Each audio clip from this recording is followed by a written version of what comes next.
नमस्कार। Human today के दर्शकों को योगाचार्य विजय श्रीवास्तव का सादर प्रणाम। और ईश्वर से एक अपेक्षा करता हूं, ईश्वर से एक कामना करता हूं कि आप इस यौगिक एपिसोड का लाभ उठाते हुए सबको स्वस्थ करें। और एक निवेदन शुरू में ही कर देना चाहता हूं कि ये केवल आपके लिए नहीं है, ये आपके लिए और आपको जानने वाले लोग या आप जिनको जानते हैं उनके लिए भी है, ताकि इसे अधिक से अधिक आप शेयर करें या सब्सक्राइब करें ताकि लोग इसका अधिक से अधिक लाभ उठा सकें। आज का विषय खर्राटे, जिसे हम स्नोरिंग भी कहते हैं। और स्नोरिंग जब बिगड़ जाती है स्थिति, तो यह एक घातक रोग बन जाता है और उस रोग का नाम है स्लीप अपनिया। स्नोरिंग और अपनिया में क्या अंतर है? खर्राटे जो हैं, इसको जब हम खर्राटे लेने लगते हैं तो हमारे अगल बगल के लोग सो नहीं पाते। आप तो चैन की बंसी बजाते हैं, लेकिन बगल अगल के लोग कायदे से सो नहीं पाते। और इसका जब विकराल रूप धारण करता है तो उसे हम कहते हैं स्लीप अपनिया। आपकी अपनी ही नींद रात भर में सैकड़ों बार टूटती है, आपको पता नहीं चलता। कभी कभी होता क्या है कि नींद में ही हार्ट कोलैप्स कर जाता है। क्यों? क्योंकि आप नींद टूट रही है, खर्राटे आ रहे हैं, ऑक्सीजन अंदर जाना कम हो जाता है। और जब अंदर ऑक्सीजन की कमी होगी, हमारे हृदय को, हमारे शिराओं को, हमारी धमनियों में जब ऑक्सीजन कम होगा तो उस समय हमारे लिए ये प्राणघातक हो सकता है। तो आज हम स्लीप अपनिया से बचने के लिए और स्नोरिंग से बचने के लिए दो विशेष प्राणायाम कराएंगे। वैसे तो इसके आसन भी कई हैं, लेकिन अगर हम समयाभाव को देखते हुए अगर हम केवल ये दो प्राणायाम भी अगर करते हैं तो हमारी खर्राटे की समस्या और स्नोरिंग की समस्या पूरी तरह से ठीक हो जाती है। और इसके और भी अतिरिक्त लाभ भी मिलता है। जैसे हम भ्रामरी प्राणायाम कर रहे हैं तो इसका अतिरिक्त लाभ भी है। हमारी मेधा शक्ति अच्छी होती है, स्मरण शक्ति जिसे कहते हैं। जिनको अनिद्रा की समस्याएं हैं, अनिद्रा से मुक्त होते हैं। विषाद की समस्या है, विषाद से मुक्त होते हैं। रक्तचाप की समस्या है, रक्तचाप भी हमारा इससे सही होता है। तो अभी हम जो करेंगे, सबसे पहले हम अभ्यास एक करेंगे भ्रामरी प्राणायाम का। दोनों हाथ के अंगूठों को कान को दबा देते हैं, कान के छेद को बंद करते हैं, या कान के बाहर की जो हड्डी है इसे हम दबा देते हैं। हाथों को ऊपर से अंधेरा करने के लिए हम आंखों को बंद करने के बाद दोनों हाथों की उंगलियों को आंखों पर रख लेते हैं। गहरी श्वास खींचते हैं। गहरी श्वास खींचने के बाद केवल ये आवाज निकालना है, ये, जैसा कि नाम से विदित है। इस प्राणायाम का नाम है भ्रामरी प्राणायाम। भ्रमर का मतलब होता है भंवरा। आपने देखा होगा एक काला भंवरा उड़ता है और उसके उड़ने में एक गुंजन की क्रिया होती है और उसके उड़ने में एक कंपन है,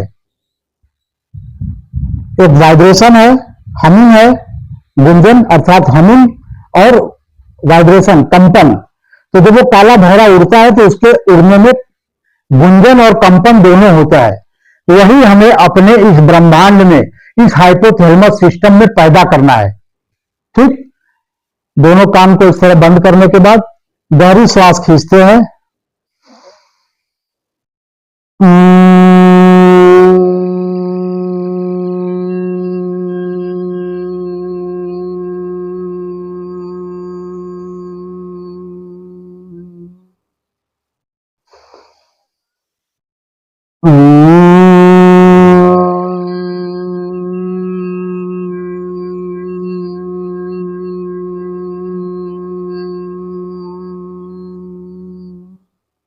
ये ध्यान रहे कि जब हम श्वास को खींचते हैं और उसके बाद का उच्चारण करते हैं, तो श्वास खींचने पर तो हमें ध्यान देना है कि खींच के हमें करना है। लेकिन जब हम आवाज निकालते हैं तो श्वास को छोड़ने का प्रयास नहीं करना है, वो स्वतः अपने आप श्वास निकलेगी। तो इसका कम से कम 7 से 8 अभ्यास। भ्रामरी प्राणायाम। गुंजन और कंपन पर मन एकाग्र हो कि अंदर गुंजन हो रहा है कि नहीं, कंपन हो रहा है कि नहीं। ठीक? दूसरा प्राणायाम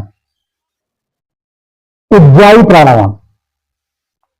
उज्जाई प्राणायाम से हमारे आहार नली के ऊपर का दबा हुआ फैट जो श्वास नली पर वजन देता है, तो हम सोने में जब उस पर दबाव पड़ता है तो हमें खर्राटे आने लगते हैं। ठीक, जब वही फैट ज्यादा बढ़ जाता है तो स्लीप अपनिया का स्वरूप लेने लगता है। तो इसको हम करते हैं उज्जाई प्राणायाम को, तो हमें खर्राटे और स्लीप अपनिया से तो लाभ मिलता ही है, साथ में दूसरा लाभ यह मिलता है कि थायराइड संबंधी विकार, चाहे वो हाइपर हो चाहे हाइपर हो, दोनों में ही वह काम करता है। यहां तक कि गले से संबंधित तमाम रोगों को वो ठीक करता है। यह प्राणायाम, उज्जाई प्राणायाम, इसमें हम करते क्या है, स्पाइन को सीधी करके बैठते हैं, गहरी श्वास खींचते हैं, श्वास को खींचते हुए, अलग से नहीं खींचना है, श्वास को खींचते हुए गले से आवाज निकालना है। पहला स्टेप, श्वास को खींचते हुए गले से आवाज निकालना। उसके बाद हम गर्दन को नीचे करके कुंभक की क्रिया करते हैं। कुंभक का मतलब श्वास को रोक लेना। पूरी ऑक्सीजन जो हमने आवाज निकालकर यहां श्वास खींचा, तो सारा ऑक्सीजन आके आपके थायराइड ग्लैंड पे रुकता है, और यहां जब रुक जाता है तो उसको और व्यवस्थित रोकने के लिए कुछ सेकंड के लिए हम कुंभक की क्रिया इस प्रकार करते हैं। जब इस प्रकार करते हैं तो वहां क्या होता है, ऑक्सीजन, खींचे हुए ऑक्सीजन से अंदर इकट्ठा फैट या अंदर इकट्ठा टॉक्सिन्स, वो दोनों आपस में लड़ते हैं, और उसके बाद जब हम ऊपर करते हैं तो जीत किसकी होती है, ऑक्सीजन की। तो जब हम फिर सीधा करने के बाद बाईं तरफ से श्वास को पूरी तरह छोड़ देते हैं। जब छोड़ते हैं तो वहां के विकार उस बाईं श्वसन नासिका से निकल जाते हैं।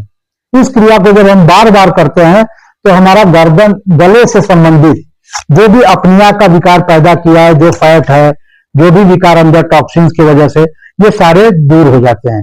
तो हम उज्जाई प्राणायाम का भी 2 अभ्यास करेंगे, लेकिन आपको 2 ही अभ्यास नहीं करना है, आपको इसका नियमित अभ्यास करना है।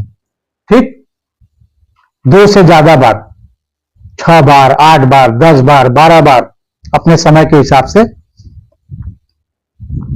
देखेंगे। एक बार इस तरह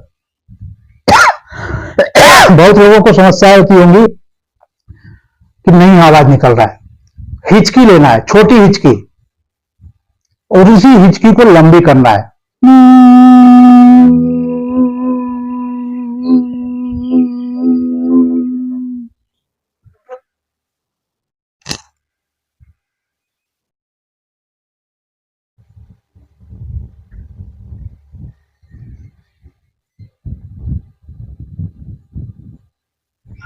पुनः सिर को उठाना, बाईं तरफ से श्वास को छोड़ देना। फिर से एक अभ्यास,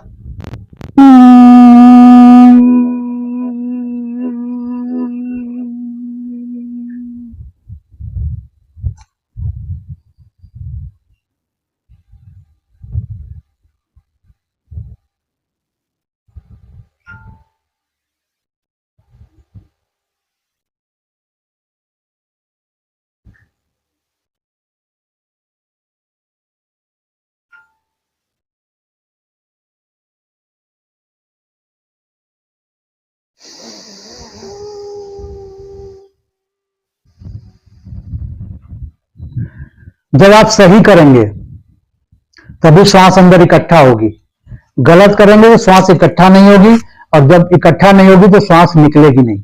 जब आप श्वास छोड़ने का प्रयास करेंगे तो वो तो पहले ही निकल चुकी, तो निकलेगी नहीं। इसलिए निवेदन है कि इसे सही करें। ठीक, दूसरी चीज, मन में एक भावना रहनी चाहिए, सर्वे भवन्तु सुखिनः, सर्वे सन्तु निरामया, सर्वे भद्राणि पश्यन्तु, मां कश्चित् दुख भाग भवेत्। ये भावना अगर आपकी रहेगी तो आप तो स्वस्थ हो रहे हैं, आप अपने स्वस्थ होने की मंगल कामना कर रहे हैं और सबको स्वस्थ रखने की मंगल कामना कर रहे हैं। कहने का तात्पर्य है कि आप इस वीडियो को, जो ह्यूमन टुडे प्रकाशित कर रहा है, इस वीडियो को अधिक से अधिक लोगों को शेयर करें, ताकि इसका लाभ अधिक से अधिक लोग उठाएं और सब्सक्राइब भी करें। धन्यवाद।